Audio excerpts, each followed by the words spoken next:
Howdy, folks. Howdy. I'm Jim Griffin. My students know me as Dr. G, those that were victims of my economics class. I am the newly appointed director of the Mosbacher Institute. Now, I could spend a lot of time telling you about the Mosbacher Institute, but I think you'd rather hear from our speakers tonight. And tonight's focus is on volunteerism. And for those of you that were old enough to remember, our namesake, President Bush 41, had a phrase called 1,000 points of light. And President Bush recognized the importance of volunteerism. He recognized that government was limited in the problems that it could solve. And there was vast sources of commitment and power from our other institutions, our churches, our nonprofit institutions, that could solve many of our problems. And it's altogether appropriate that when the Bush School was first being formed, the Bank of America said, we'd like to sponsor an annual event on volunteerism. And so what you're seeing this evening is really a continuation of that program. And I might tell you that before we introduce our speakers, we ought to introduce the people that are paying the bill. So we have here with us Miss Kathleen Ford Smith and Miss Susan San Martin. If y'all would stand up. And John Anderson. All of these folks are associated with either Merrill Lynch or Bank of America. Now, while we're recognizing people that pay the bill, it's altogether important that I recognize who pays my bill. And so we have tonight Chancellor McKinney, we have President Bowen, and a face that's not familiar to many of you, but it's our new dean, the former ambassador to Iraq, Ryan Crocker. Dean Crocker, stand up. And I want you to know that this is a man that hits the ground running. And he's got some visions for the Bush School. So you're going to see and hear a lot more from him. I could recognize a number of you distinguished guests, but at this point, I won't do so. It'll take up a lot of time, but I would like to recognize former Ambassador Lyndon Olson, a native of Texas. Ambassador Olson was here earlier today giving a talk in the Bush School on a topic, on a commodity that no longer exists in Washington, D.C. The product we're talking about is civility. That product has disappeared from the marketplace in Washington, D.C. Anyway, it was a great talk. We're glad he's here. And so let me begin to tell you about the two special folks that were here to speak tonight. First of all, our first speaker is John Zogby. He really needs no introduction. Titles like America's Pollmaster General and the Prince of Pollsters applies. That's what he's been called. And his company, Zogby International, now conducts polling in over 75 countries in the world. Now, he's the author of a best-selling book, and I hope you'll get a chance to hear more about it. And it's entitled The Way We Will Be. And, but many of you don't know some other things about John Zogby that I think are particularly interesting. For 24 years, this man taught history and political science. And for you academics in the audience, aging academics like me, you know, maybe there's a future for you out there. Well, don't bet on that.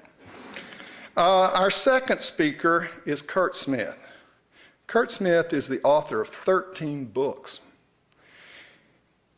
a radio talk host, but more importantly, he was President Bush's speechwriter, his main speechwriter. And he wrote the speech that was entitled A Just War, exactly preceding our invasion of Iraq back in 91. And he also wrote the eulogy that President Bush delivered from Ronald Reagan at the Washington's National Church. So in any way, he is, and another little tidbit for those academics in the crowd, he's found time in his later years. He's a senior lecturer at the University of Rochester, and where he teaches English. So again, there's hope for some of you. Now, I might tell you what brings these two people together from very different directions. And that is that they are involved in a volunteer effort. They are both very concerned with war-torn Sudan. And they have teamed together with Manute Bol. Manute Bol was an NBA star for many years. Originally, he was to be here tonight, but health conditions prevent that. But the three of them are involved in an effort to build 41 schools in the Sudan. And you might ask, why 41 schools? And I think you know the answer.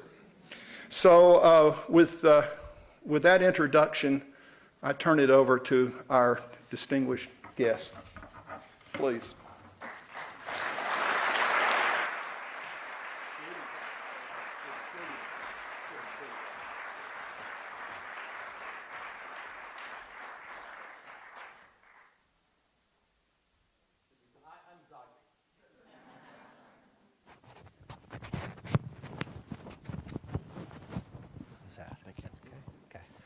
And by default, I'm Smith. It is a delight to be here, back here at Texas A&M University in College Station. For me, it's sort of a family affair. My wife is from Houston. I live in upstate New York, as does John, and whenever she goes back to upstate after coming down here and talking to her relatives, we have to have her deprogrammed, decompressed, because of the accent. And we've got relatives that have gone to Baylor, to the University of Texas, to LSU, to Texas Tech, and of course, saving best to last, to Texas A&M. So it's a delight to be here tonight, and I know John feels the same. We want to talk a little bit about volunteerism, as Dr. Griffin has said. But first of all, I'd like to thank Roman Pompadouk. Roman, are you here? Okay. The executive director of the Bush Foundation, of course, the grand impresario. And he was of enormous help to me. I asked him a week ago what to talk about, and he paused a moment, and then he said, oh, talk about 30 minutes. So, couldn't have done it without you. He needn't have worried. I still remember what someone once said before a charity luncheon. They said, tell them the more money they give, the shorter your speech will be. I have tried never to forget that admonition. And we are going to talk for about 30 minutes tonight. And then we're going to introduce the erudite part of the session, your enlightened questions, and hopefully our adequate response. As we were driving up from Houston today, I thought of being, yes, deep in the heart of Texas, but also getting a sense of the heart of Texas. This is a wonderful part of the state with a terrific University. And John and I met with former President Bush this morning, who's 86 going on 66, an extraordinary, as you know, individual.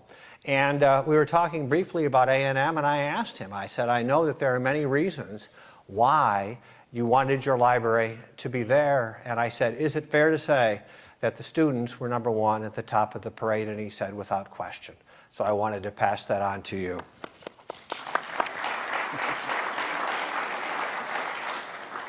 Dr. Griffin talked about volunteerism, one person making a difference. And what better place to talk about that than here? John, as we're going to talk about, and as Dr. Griffin just mentioned, 24 years teaching history and political science at Lemoyne College in New York. And we share a love of history as you do.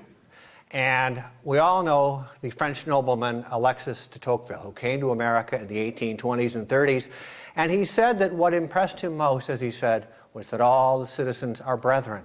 He talked about the voluntary constellations and galaxies of individuals.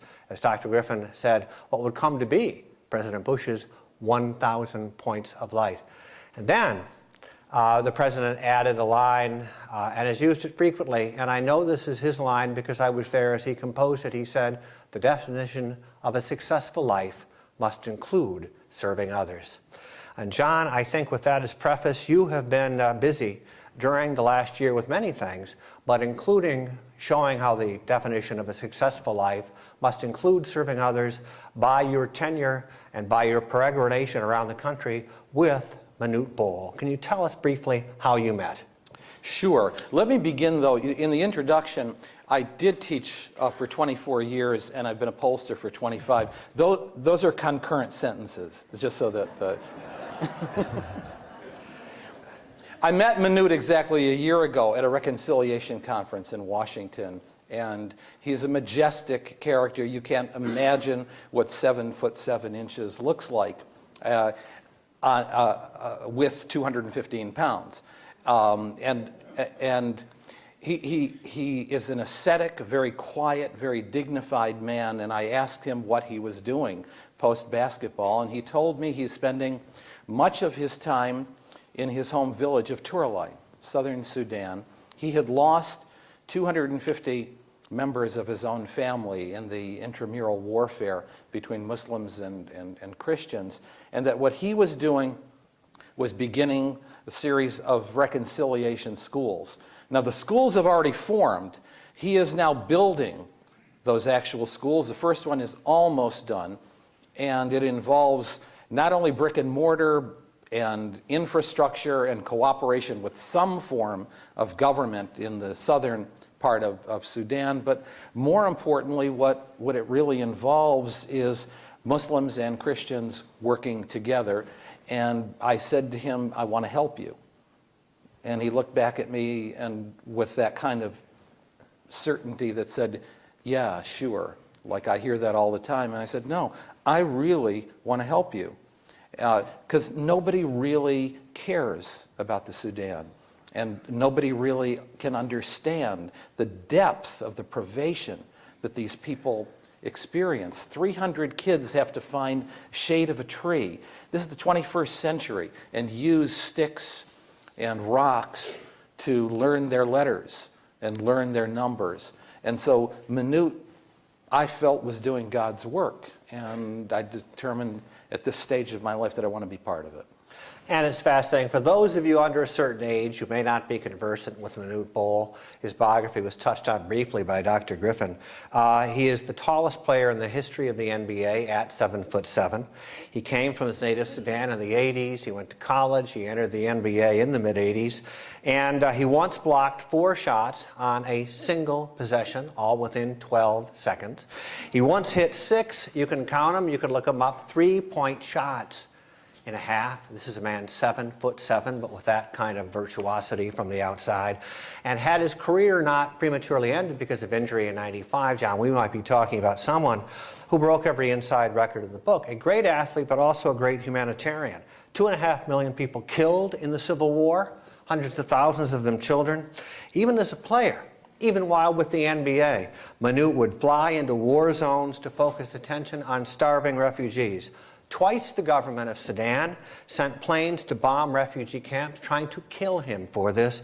He kept going. Why? And above all, what can concerned people do? SudanSunrise.com or SudanSunrise.org. You can be assured that your $5 or your $500 is going to build the school.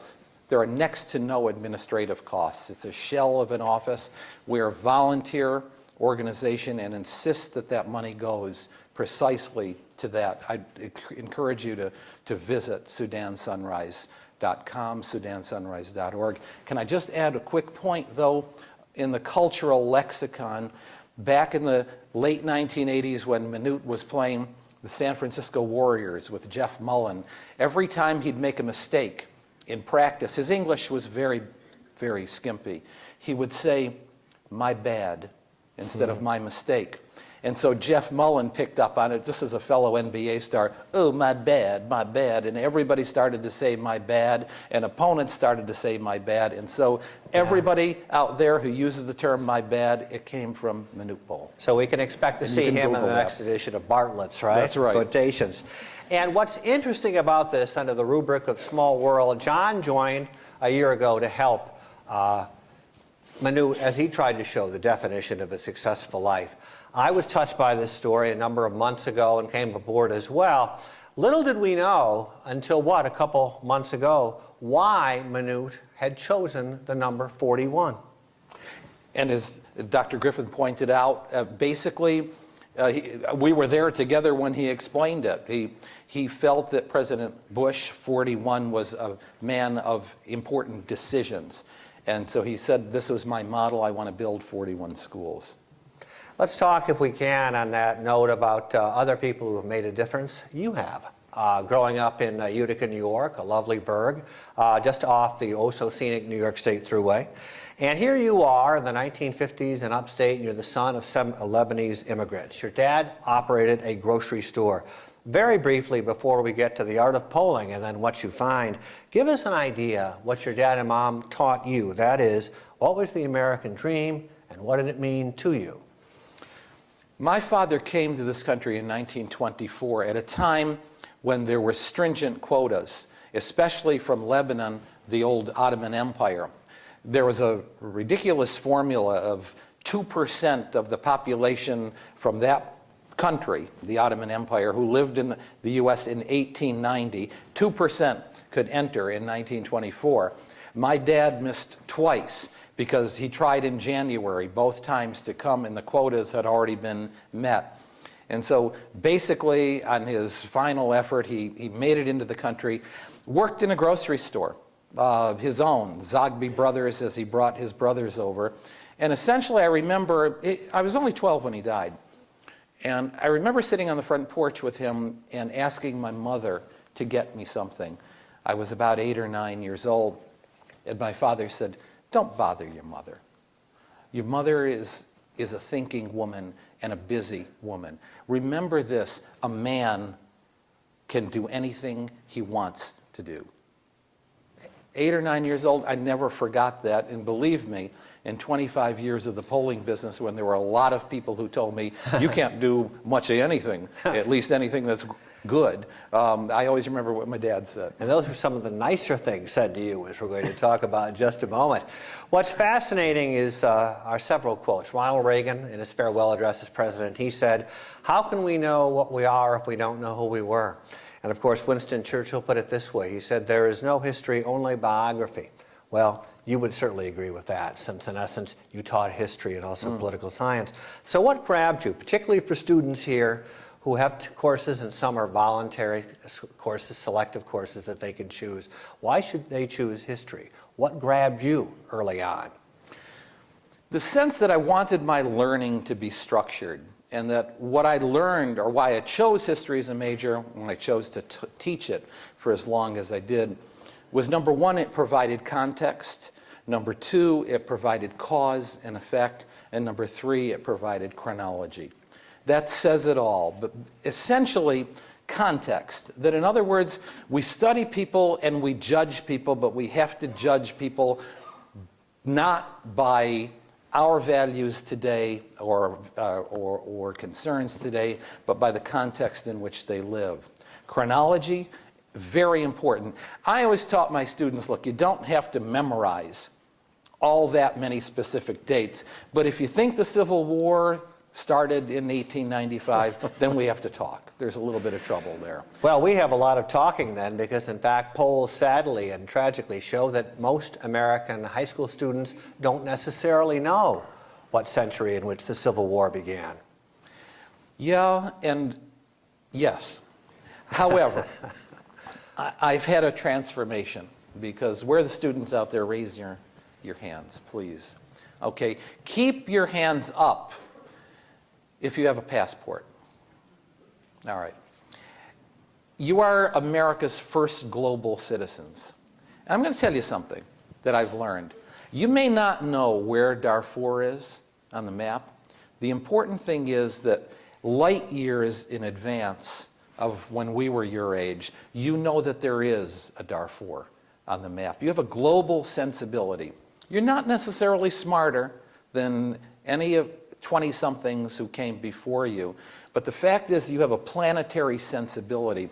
And in answering your question, I'm not entirely sure that in a world where 5 years from now it all may be implanted in a chip right here, I'm not sure you have to memorize as much as we used to have to memorize. You're probably going to have to learn how to process and obtain what's already up there. But the important thing is that global sensibility and sensitivity that you have, that I think is the defining part of your character. And character in the end is truly what counts. Before I forget, I'd be derelict if I didn't thank Roman Papaduke for inviting us and extending his very kind invitation, and for several members of the staff here, Noni Fisher and the Bush aide at the President's office in Houston, Jim Appleby, and of course, Aaron Pounders, who has worked with John and I very closely after the last month. Can I have a round of applause for them?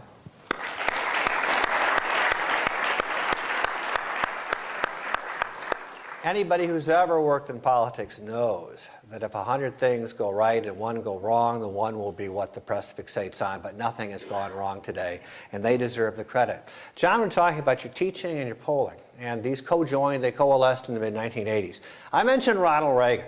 1984, a very good year for him. He wins 49 out of 50 states, losing barely only Minnesota.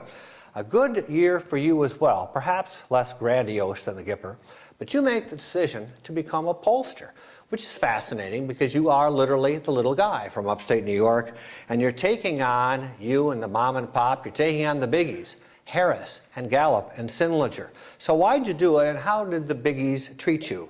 With contempt, with fear, and or the hope that just go away? All three. All of the above.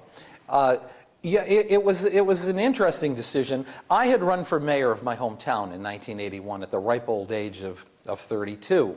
And I was teaching community college at the time, and I worked with my own students to do polls of that mayoral race. And the fact is I knew exactly how much I was going to lose by before anybody else did. And the revelation came to me, hey, we're pretty good at this. Besides that, the city had a horrible financial deficit, and what do I want that for? The voters of the great city of Utica were, in their infinite wisdom, started me out on a career. And so in 1984, I started John Zogby and Associates, and of course, in the finest of Washington traditions, there were no associates. It was just me. You said mom and pop. Mom was only there like part-time. And your overhead may have set a world historic low. It was you and your wife, and who else? Someone who used to come in every once in a while when we had a little bit of work to do. Yeah. So, in fact, I had it's quite a story. A 13 by 13 foot cubicle was my office. We had 3 phones, and right next to me, kind of like a particle board away, was another fellow with a fiber instrument sales business who was equally dumb for starting a business at the same time, and he had 3 telephones, so whenever Zogby got a poll, I had 6 telephones to use. He now, incidentally, runs a $100 million business. Between us, we got fame and fortune. Yeah. Yeah, well, 1 out of 2, right? And I've been ready to negotiate with him for a very long time. Let's talk about a couple of the landmarks, if we can, of this extraordinary rise. 1992, I remember this in the Bush White House. We feared Mario Cuomo, then governor of New York, more than any Democratic candidate. Showed you how much we knew. Your poll showed Cuomo, then the governor of New York, would lose the Empire State to George Herbert Walker Bush. He doesn't run. So, you get the blame or the credit. 1996, you were dead on, within 0.1% of the Dole-Clinton race. Then we come to 2000, which is interesting, because all of the pollsters had a rather decisive victory for then Governor Bush. It was a cliffhanger. You were the only one who said it would be a cliffhanger. You were right. How come you were right and your peers were wrong? You want the inside story? The brief inside story. The very brief inside story. In addition to watching Governor George W. Bush's numbers going down after the DUI incident and losing some senior citizen votes because he wasn't adequately explaining his position on privatization of Social Security, when it got to be Saturday afternoon, I was polling for NBC News at the time. I called Tim Russert, my client. He was at his son's soccer game. And I said, Tim, this thing is ridiculous. It's getting so razor thin. I'm getting no message at all as to what's happening, except Gore seems to be tightening. I said, give me 24 hours. We do daily tracking. So I put in that poll from Saturday night through Sunday morning one additional question. You live in the land of Oz, and there's a very important election for mayor of Oz, and it's between the Tin Man, who's all brains and no heart. You think you know where I'm going with this. And the Scarecrow, who's all heart and no brains. Who would you vote for? That was the public perception. And the next day, Sunday afternoon, I got the results. The Tin Man, 46.2%, and the Scarecrow, 46.2%. And then I knew that I wasn't going to know. And of course, it was just that close with Governor Bush winning, as we recall. Well, then we were polled. Today we are poll obsessed. And in a sense, John, you were... we're not. We can't have enough polls. And the number to call is. You were a pioneer. In one sense, you used polls using party identification, which was then an uncommon practice. And in a sense, I think it presaged sort of the red-blue divide. Party ID makes people react one way or the other. Now, I don't think that's necessarily good. Has it become inevitable? Yeah, to a great degree, and it's even beyond party identification. But if you look at the polls, you know that 90% of Democrats think one way and generally vote one way, and 90% of Republicans, self-identified, think one way and vote another way. When I see a candidate polling 60% of his or her own party, or 72% of his or her own party, one way or the other, I know that candidate's in trouble. They've got to, at least certainly in national elections, get that 90%. Then what makes our life so much more interesting are the so-called and growing numbers of independents. That's a group I've been particularly working with, trying to define, because they are the ones that give shape. Every election is a community will, and it shifts in this country, and it's those independents and who they are that really count. You know, John, it's interesting because I think a lot of people bemoan the paralysis of partisanship today. Both sides, all ideologies. And you met Bush 41 for the first time today at his office in Houston. And it just struck me talking with him, and this is a conversation that we've had. Bush 41 was not a nonpartisan president. No president is nor should be. Is it very probable, however, that he is our modern times least partisan president? Well, a lot of it is demeanor.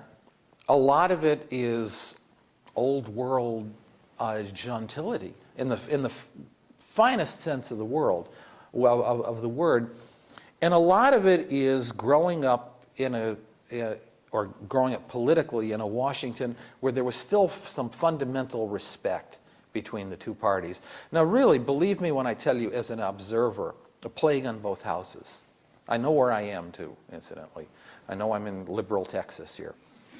But it's No, always you good to have hear. to go a few miles to a place called Austin. Oh, all for right, that. okay.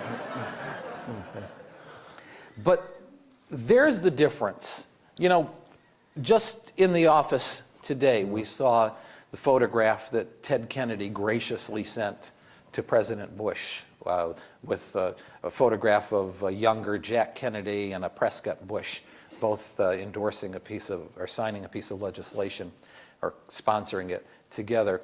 I can't picture Harry Reid and Mitch McConnell and John Boehner and Nancy Pelosi. I can picture them breaking bread, but over each other's heads, and that's the problem.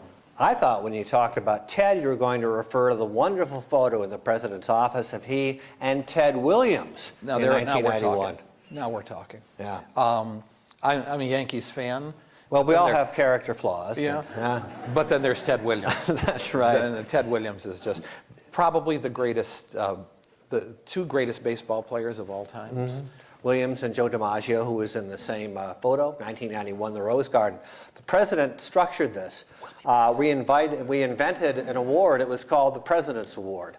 I did the prose. The President's Award has never been given for, never been given since. But the president wanted to honor them in the 50th anniversary of their epical 1941. And really, it was his pretext, if you would, to then put them both on Air Force One, and the three of them went like three teenagers up to the All-Star game, which happened to be on the same day as a summit with Brian Mulroney, and of course he structured the summit so that he could go to the baseball game. A man truly with his priorities straight. A pioneer. And I think another way is that you decided not to move to Washington, D.C. You are very much the exception, not the rule, in the sense your corporate headquarters are in Utica. One advantage of being in Utica is you meet such a far superior breed of human being to Washington, D.C.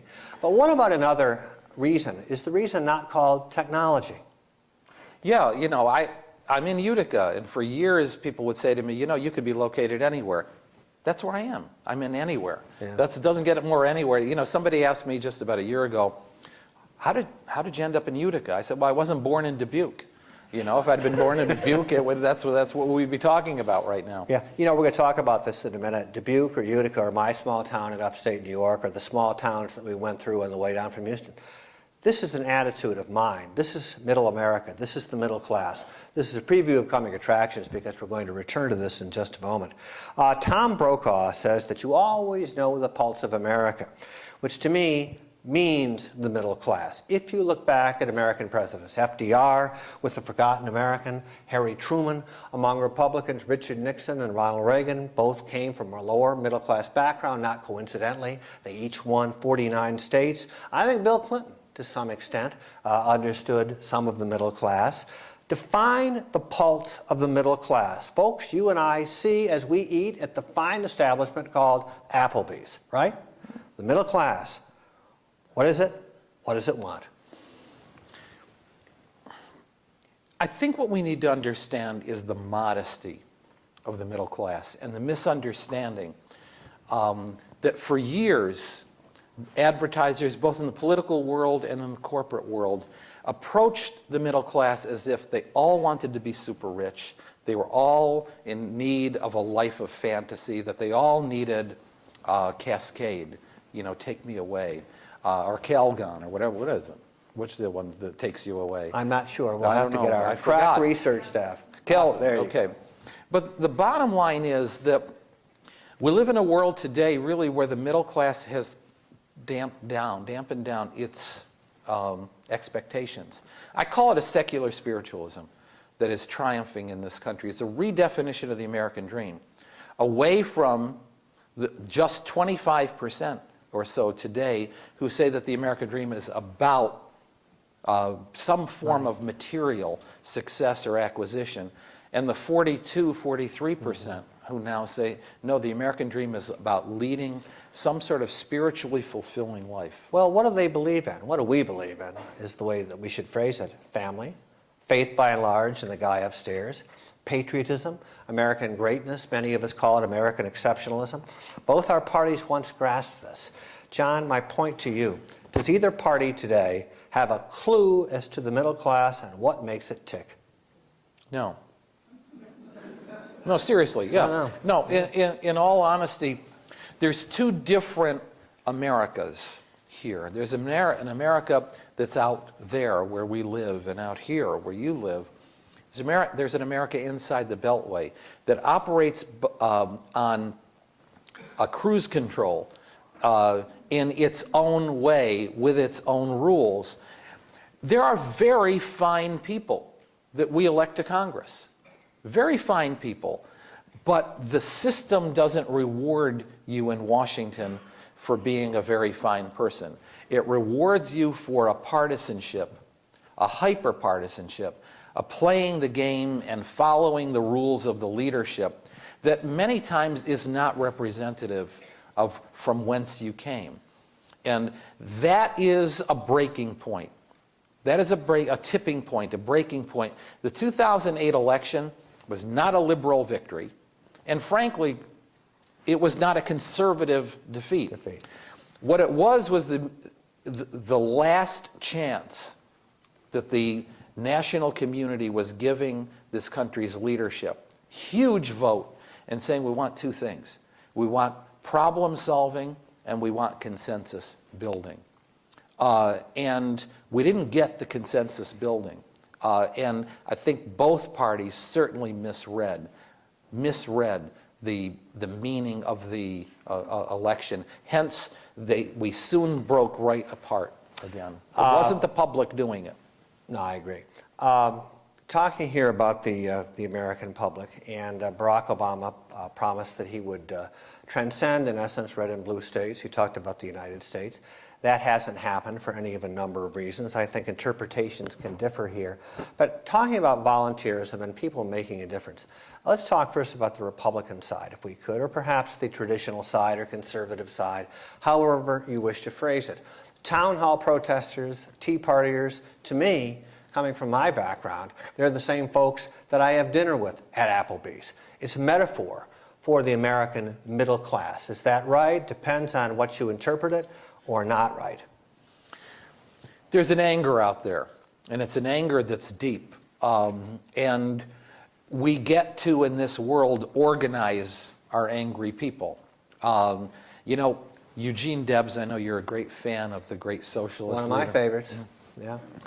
Once told a crowd that was cheering him, he was a leading American socialist, I could possibly lead you to heaven. What bothers me is that someone can turn around right after I leave and lead you into hell. And the difficulty is that I watch this Tea Party anger, and I don't see it as strictly a conservative anger. I see it as an anger that is just being organized, that is shadow boxing, that is distrusting political institutions, that is distrusting governmental institutions, that is distrusting really a lot of institutions.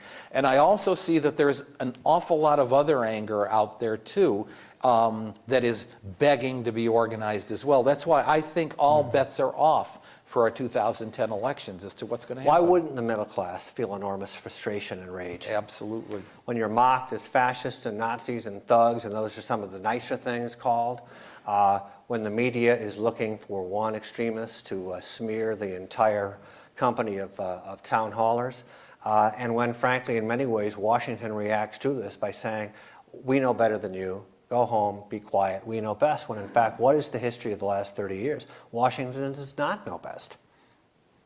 Was that a question? Yes. Okay. If you care to.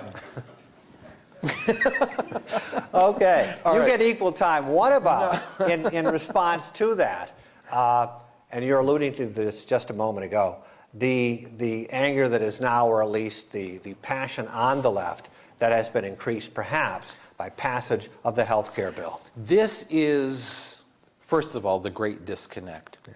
The great disconnect is, again, Washington operating in one sphere by one set of rules and the public saying something completely different.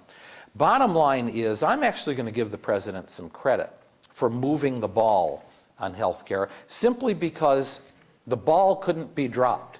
We went down the road towards health care, and like any war, and that's what this war became, it lasted too long. And so lest the American people were disappointed, or became disgusted. Something had to be done to break the logjam, and I think, frankly, Democrats will go in to the fall with an advantage on health care because they will be able to say, we tried to solve a problem. What did the Republicans do? But that's one piece of the answer. Right. Go ahead, though. This is what's fascinating because if people look, and we were talking about this earlier, and I'm sure many of you have as well, if you look at individual aspects of health care, they command majority support. If you look at the whole package, it commands majority opposition. But then, of course, is the question, and this has yet to be played out, is this seen as an isolated expansion of the federal government, part of a larger assault by the federal government? And I think we simply don't know at this point. Let me ask you. But here's the second part of the answer. That in my poll last week, after, and done entirely after the health care package was passed, 82% of Democrats supported it, self-identified Democrats. Translated, there is now the beginnings of Democratic intensity and liberal intensity on behalf of the Democratic Party that was missing. What was one of the causes? Some of it was probably President Obama making a decision and carrying the ball. But a good part of it was the response on the part of the Republicans. I think to a great degree, Republican intensity generated Democratic intensity, but now the battle is for the middle. Yeah, and of course the ancient adage, which is so true, a week in politics is like a year anywhere else, and here we are, 6, 7 months before Election Day itself. We're going to get, as promised, to the erudite part of the show, your questions in just a moment. But first of all, you were the first, again, last August, the very first American pollster to put Barack Obama under 50% approval. At that point, calling him the most polarizing president in modern history. That is the greatest gulf, and you just, in essence, etched this, between those who support him and those who strongly oppose him. What's fascinating, and Dr. Griffin, as an academic, and I'm sure he would agree with this, we talk to students about something called compartmentalization. And that is no person, no issue is Tannic, or the dream to save the land. We all have strengths and we all have weaknesses. And I think the same is true polling. You look beneath the surface. If you can sort of tee it up for the questions here, among which groups is Barack Obama strong, and among which is he weak? First of all, before I say among the strong, he is less strong. Among younger voters, he got 67% of the vote. He's at 54%. Among liberals, he is at, or was at about 70% in our latest polling. He had been at about 85%. But Democrats, young voters, liberals, African Americans, to be sure, and the so-called creative class. This is a term defined by my friend Richard Florida, economic development expert, who talks about those who work in the world of ideas, knowledge workers, those who are anything from architects and artists to engineers and attorneys and university professors, 30 million strong altogether. So those who have a blue-collar job are not creative? Those who are a blue-collar job are not those who support Barack Obama. Right, right. Okay. That was very mean-spirited. No, I'm just saying, I think people who actually work for a job with their hands, blue-collar workers, they are creative in their own way, just as those of us who teach or write or poll. Agree? Agree. Yeah. Okay.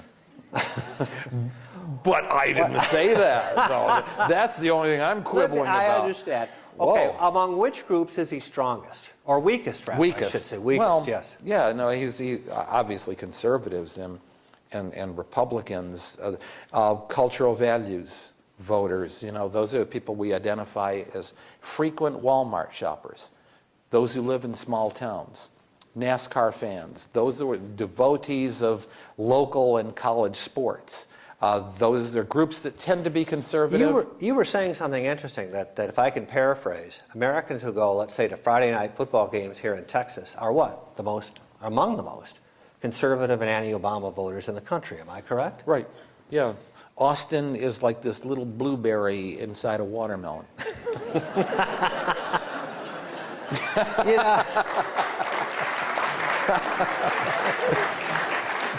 I think Austin has been called everything bad and good, but I'm never sure it's been called quite that. As promised, if any of you have questions to direct at either one of us, particularly John, we've got 2 microphones to help that process if you'd like. One is over here, one is over here. It's about 1/3 of the way up the road, and we're just trying to make sure that your question can be understood by the entire audience so that John's answers make sense, right? Well, so that if we you're know what the hostile, question is. Kurt will straighten you out. Yes, who might have a question? Yes. Please. Do I have to use the microphone? No, actually, probably not. We can paraphrase. Yeah. My question is about your idea of a global citizenship. Yep. And I would like to know if, in this sense of volunteerism, if this gives us an extra civic duty. And what can we do to remain globally informed and be globally proactive? Pardon me, John. Can you repeat the question? Yeah, sure. The question is about the concept of global citizenship and volunteerism, and how do we stay informed and how do we stay involved as global citizens. Let me tell you a little bit about you first. 56% of you, 18 to 30-year-olds, have traveled abroad. 40% of you expect to live and work in a foreign capital at some point in your lives. More than any other age cohort, you believe that American culture is not inherently superior to the cultures of, and then we go down the list of Asia and Africa and the Middle East and Latin America. But one of the things that's particularly striking is how your age cohort is redefining philanthropy in this country. First of all, it's hands-on. There are many of you that want to study abroad, work abroad, take time abroad, to be somewhere and not in palatial settings. Rich kids and very educated kids often and always, in some instances, got to travel, but you are choosing the back highways, and you're choosing the volunteer work. In addition to that, you can contribute with the click of a mouse or with a text message, $10 or $100 or $2 to any and every charity that you feel like. You are informed, you are global without ever leaving your dorm room or your living room or your room. You have the capacity to have so much information, and you have social networks now. We've asked this question for over 20 years of college seniors and 18 to 30-year-olds. Who are your friends? And over the 2 decades, I've seen the complete transformation from the personal and intimate friends that I meet physically, in the bar, in the restaurant, at work, after work, or wherever, to my social network, and it includes somebody in Rangoon or somebody in Sao Paulo. It is a dramatic change. And if I could, just one more thing. 20-somethings are always 20-somethings. There is a preoccupation with the self and how I look and relationships and career and the very personal. And while I've never seen any polling, I know that 20-somethings were like that in 1939 and 1940 and up to December 6, 1941. But what defined them was December 7th, 1941, when they became the greatest generation and carried that with them, that sacrifice and that sense of duty and honor for the rest of their lives. You will carry this global sensibility with you for the rest of your lives. Great example of that is George Herbert Walker Bush, who was 17 years of age when the Japanese attacked Pearl Harbor. He went down the next morning, a Monday, tried to enlist. He was too young. They told him to go back until he was 18. Next June, he was 18. He came back and he volunteered. Became the Navy's youngest fighter pilot in the entirety of the Second World War. But what you're talking here is interesting, John, because as you're etching the parameters of this, aren't we talking really about the idealism of the Peace Corps in the early 60s? And that's why some form of community service makes sense. However, with that said, and I'm a great believer in having many options of community service, like so many other institutions, they're being recreated from the bottom up. So you are creating your own college courses, you're creating your own online experiences. You're creating your own online communities. You're creating your own online opportunities, and in many ways, not the least of which is the choice to become involved even physically without ever even being there. Well, isn't this analogous to two things? 2008, the enormous passion for Barack Obama bubbling up from beneath in terms of the internet. And then this year, the enormous Tea Party and the town hall protesters, nothing to do, let the record show, with the Republican Party, but basically bubbling up from beneath on its own. What we're seeing is a transformation of America that is really taking place from the bottom up. And what's happening, sociologists will tell us of the existence of what we call cultural lag. And generally what it is as economies and institutions change, the public takes hundreds of years, generations to catch up. What's really happening here is the exact opposite, and it is institutions that are transforming themselves because the demand is percolating. Other questions? We would certainly welcome them here. Just raise your hand or go to the mic. Come on, Aggies, let's hear from you. That's right. And thanks for that question, incidentally. And here's another one. Why don't you come Right right here. up to the mic while he's... Yeah. Good evening. I'd be interested to know if you have any polling data that would shed light on what young people, and many of these people are actually in my class, how they define a successful life. When they're walking out of college, is it money? Is it pride in their country? Is it pride in their community? Is it family? Is it their religious values? Is there anything you can tell us about what they are looking for to make themselves successful? I would guess it's not money, but I don't know what it would be other than that. There has been a radical transformation that I'm sure you can identify anecdotally that shows up in the polls as well. I'm an employer, and I used to see the 22 and 25-year-olds come in with, it was in their eyes if they never said it, how do I become COO in the next 3 years? That's gone.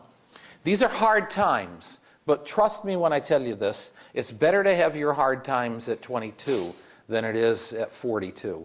And so there's a little bit of a silver lining here. But to directly answer your question, sure, as with any 20-somethings, there is a preoccupation with consumption, with purchasing, but it is not defining lives. And these are kids, these are people who are telling us more than any other age cohort that they are concerned about the human rights of the country that's making the product, that they're concerned about child labor in the country that's making the product. They're concerned about the green aspects and the sustainability aspects of the company and the country that is making the products. And so there's a sea change here in the American consumer. It's across the board, especially among those under 60, but it's being driven even further by 18 to 30-year-olds. Is that greater than what we would usually refer to as youthful idealism? It's much more than that? It is. It's definitional. I mean, look, this is a global phenomenon. Very interesting thing, just side note. In China and Russia, the ultra-nationalists are young people, but it's even a different kind of ultra-nationalism. It's a global sense with a dominant Russia or a dominant China, not a dominant America. But here in this country, among young people, they are the group that is most likely to say, I'm a citizen of the planet Earth, than to say, I'm a citizen of the United States of America. Now, what will happen if there is an attack, another terrorist attack of some sort? Will they become like the greatest generation and rally around the flag? It could very well be. But even with that rallying around the flag, there is a sensibility I get from the focus groups that I do, that even then, young people will say, but how do I go to war against people who are wearing the same kind of clothes I'm wearing, who enjoy the same kind of music that I'm enjoying? These kids share global music and global fashion, global sports. Something that's very different is that we knew that soccer existed when we were kids. These kids have played soccer their entire lives, and they're open to soccer globally. But John, if I may here, because it seems to me it's lovely to have Abercrombie Fitch and a Nicole Miller tie, and I'm sure those are extraordinarily important. But are they as important as patriotism, allegiance to country, freedom, right and wrong? Yes. No, I'm kidding. Well, no, yeah. No. There's no either or here. There's no either. You can be a patriot and still be a citizen of the planet Earth. There is no. Well, in fact, we were talking about it because the great example of that, again, not to bring it back home, but I will, is Bush 41, who had a great nuanced vision of the world, and yet with a great fidelity to America in its many guises. Yes, sir. My question is directed toward Mr. Zogby. Have your polls showed more of a division among party lines? I mean, I know from personal experience, I've seen that people are a lot more passionate towards one side or the other, and not really more towards the center, per se. More, proud to be a conservative, proud to be a liberal, vehemently opposed to health care, supporting it till the end. Do you have anything that kind of shows that? Yeah.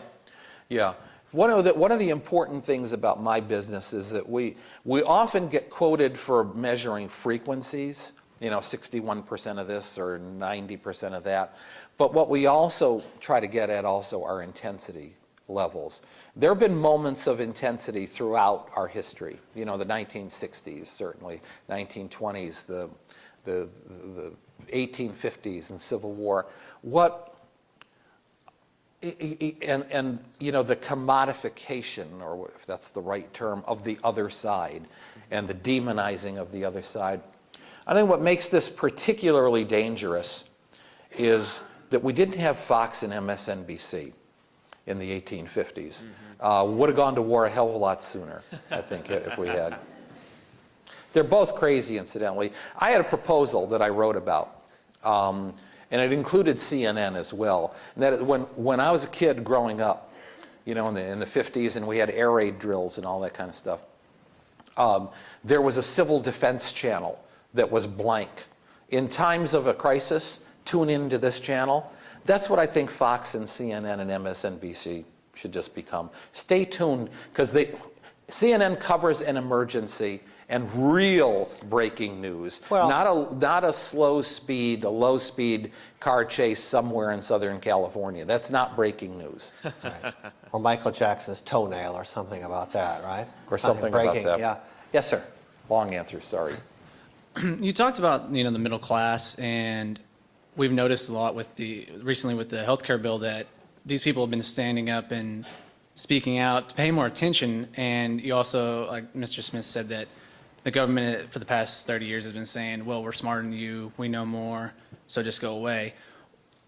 And like I said, we noticed that these people are trying to overthrow that. What else can we do? What can we do to start changing that idea and showing the government that we actually do know something, and we can, that they can't just shut us out? Well, I think to some degree you do already. I mean, if the we part of this is middle-class young people, you voted, and you voted in enormous numbers. Make no mistake about it. Young 18 to 30-year-olds have generally been about 17.5% of the total vote. And the grand totals were 92 million, 95 million, 105 million. But you were 19.5% of 133 million voters. You realize how large that is? That was in 2008. So that interest and intensity level has to stay. Without that, the Democrats lose. That's what happened partially anyway in Virginia and New Jersey, in 2009. Barack Obama and the Democratic agenda cannot win without 18 to 29, 18 to 30-year-old voters. Okay, thank you very much. Yes, sir. Good evening. If you're conservative, you got to tell your liberal friends that the election is November 3rd, not November 2nd. If you're a liberal, you got to... Okay. Good evening, gentlemen. I'm a second-year graduate student here at the Bush School. Been following the public policy debate in healthcare very closely. I'm not sure there's a better duo poised to answer my question, so I'll present it to both of you. Healthcare. President Obama has quite a campaign ahead of him in selling the healthcare policy to the country. Based on the numbers that we're seeing, its popularity, based on the communication strategy from the presidential speechwriting side that's going to need to unfold, what can we expect to see from the administration? How do we think it will play to the American people? Look for No, go ahead. Look for bumper stickers. Republicans were particularly successful with death panel, socialism, higher taxes. Those are bumper stickers. That's why, like, John Kerry was such a bad candidate. I voted for it, then I voted against it, but then I voted against it again. And if you treat it this way, but on the other hand, that's an Amtrak train. And no voter will watch that entire train go by. It's a bumper sticker. So, communications-wise, no pre-existing conditions. All kids get covered. Expansion of services. Small business tax credits to expand. Those are the kinds of things to look for. Also look for, it will be easier to sell a fait accompli in November than to sell a stop sign. We stopped it, the Republicans will say, but we really didn't stop it. And how are we going to do a better job? Well, we screwed up the last 8 years, but believe me, now we're going beyond the bumper sticker. Democrats have an easier bumper sticker if they know what to do with it. Well, I think it's interesting because in answer to the question, again, I think Democrats will do, in essence, what they do best, and that is to buy off special interests. The bartering of we saw this with the Cornhusker kickback. We saw it with the Louisiana Purchase. We saw it with an executive order from the most liberal pro-choice president in America. We saw the bribing of votes. We saw an extraordinarily toxic process. So they're going to try to buy off voters in terms of preconditions or this or that. But the big number is anywhere between $1 trillion and $2.4 trillion. Now, individual groups won't be paying for that. We will be paying for that. Add to that Medicare, add to Social Security, we're talking about, by any reckoning, a financial bill which can bankrupt the country. And this will be interesting because I think you're going to see the general interest versus special interest. I think Barack Obama is quite articulate, at least in terms of selling his interpretation of legislation. I have much less confidence in the Republican Party. If you can suggest someone who can speak the English language and put him as the Republican spokesman, I think we'll be very glad to hear that. But I do think Republicans, if you look at polling data, the numbers haven't moved in the last week. You had a very brief spurt for the president. Now we're back to where we were. So I think it gets back to voter intensity, which saddens me in a sense, because what we've got now is a marathon of the next 7 months in terms of who can get their voters out, in essence, to put their imprint in terms of each base on this health care legislation. I would have suggested that if the president had meant what he said in terms of surpassing and transcending party division, you'll remember that, he could have very easily invited Republicans to participate in health care at the early stages rather than being props at a White House summit. He could have answered their questions, which he did not, which leads me to think that, how could Republicans believe anything that he says today? I think that that's an added dimension. But it comes down to bumper stickers, I think, sure. But boy, the fact that politics has devolved to that is rather sad. I disagree. Mr. Smith, my question is actually directed at you. I'd be interested in knowing, as the speechwriter of two very influential administrations that were very much involved with the American public and volunteerism, what your personal experiences are with not just what you've seen in your lifetime, but what you've been able to see through your work at Capitol Hill. Well, the question was, in essence, what I might glean from my work regarding two administrations and volunteerism. Certainly, I think that the Reagan administration did talk about volunteerism, but the most of the agenda, really the emphasis, was on larger issues, global issues. We had something called the Cold War at that time. We no longer have it, thanks to politicians of both parties, but including President Reagan and then obviously President Bush. Ronald Reagan was a vision guy. He had a couple of truths. Communism is bad and government is too big. What would he say today? And so I think that this is what I recall. I can't recall really helping Ronald Reagan rhetorically because he didn't need any help. You talk to people who literally, unlike me, I wrote some speeches for him, but the people who wrote daily for Ronald Reagan, ask them who the best writer was in the White House, and they'd point to the Oval Office, the boss.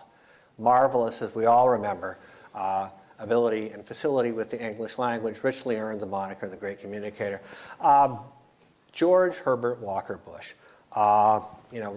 Public service, volunteerism is part of his DNA. In prep school and then in college, and of course he has perhaps the greatest sacrifice. He almost gives his life during the Second World War. So when he talks about public duty and service, duty, honor, country, those aren't monikers, those aren't placards, those aren't bumper stickers. That's who he is. It was he who coined the term, along with Peggy Noonan, my friend, in the 1988 campaign at the acceptance speech, of 1,000 points of light. And he knew precisely what he wanted to do. He then forged the office of volunteerism, by far, at that point, perhaps even to this day, the largest office, the most comprehensive, devoted to volunteerism. And again, let me close in terms of the line that he himself composed. And that is a beautiful and poetic line. And it was the definition of a successful life must include serving others. Roman and I were talking earlier. And he said, I believe that is the most quoted line that the president is associated with. And well, it should, because that's who he is. We have 2 kids, my wife and I often tell her that if our son Travis turns out to be half the human being of George Herbert Walker Bush, I'll be one happy dad. And I would suspect, now there's a poll to take, because in terms of the American people's fondness, affection, and love for Bush 41, it has only increased exponentially, I believe, in the last 20 years. That's a paid or unpaid political commercial, but I believe in it, and I'll bet you do too.